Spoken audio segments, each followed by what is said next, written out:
Hello everyone, it's Mrs Harrison here again. A good morning or good afternoon. I hope you all had a lovely weekend. The weather wasn't too bad, so you might have hopefully got to go outside into the garden a little bit. I'm going to read a story to you today called Lost and Found by Oliver Jeffers.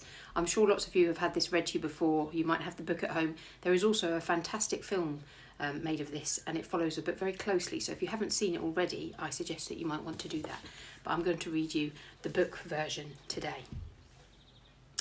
Once there was a boy, and one day he found a penguin at his door. You can see on that picture. The penguin just turned up at his front door. The boy didn't know where it had come from, but it began to follow him everywhere. And the penguin looked sad, and the boy thought it must be lost. Poor penguin. So the boy decided to help the penguin find its way home. He checked in the Lost and Found office, but no one was missing a penguin. He asked some birds if they knew where the penguin came from, but they ignored him. Some birds are just like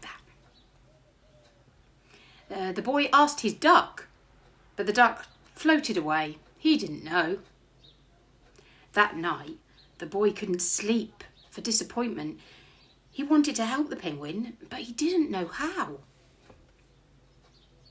The next morning, he discovered that penguins come from the South Pole. But how could he get there?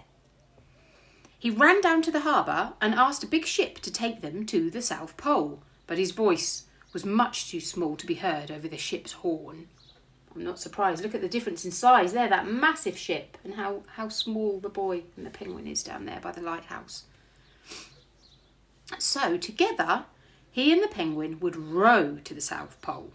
The boy took his rowboat out of the cupboard and they tested it for size and strength. They packed everything they would need, and together they pushed the rowboat out to sea.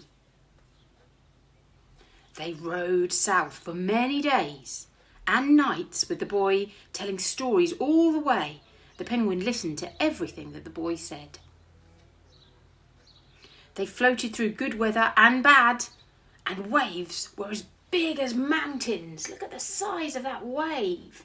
I wouldn't like to be on a little rowboat against a wave that big. It looks terrifying. Until they came to the South Pole. The boy was delighted, but the penguin said nothing. Suddenly, it looked sad again as the boy helped it out of the boat. Really cute little penguin there getting out of the boat, and the boy's pushing him up. It's very sweet. The boy said goodbye, and he floated away, but as he looked back, the penguin looked sadder than ever. It felt strange to be on his own, and the more he thought, the more he realised he was making a big mistake. The penguin wasn't lost, he was just lonely. Quickly, he turned the boat around and headed back to the South Pole as fast as he could. At last, he reached the pole again. But where was the penguin?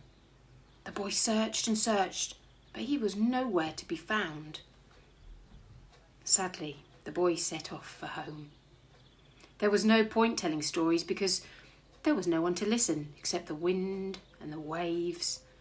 But then the boy saw something in the water ahead of him. Closer and closer he got until he could see the penguin. I love that. What a lovely looking hug that is between the boy and the penguin. Very sweet. And so the boy and his friend went home together, talking of wonderful things all the way. I wonder what happens when he does get home there with him. I think he probably ends up living with the boy maybe, and they become best friends for a long, long time. What a lovely story. And like I said, there is a film out there of that story. If you haven't seen it yet, I thoroughly recommend because it is really rather good. I hope you're having a good Monday. I'll be back tomorrow for another story for you all. And remember what I keep saying to you every day, stay kind, stay calm, stay patient with each other and be helpful around the house. Thank you. Goodbye.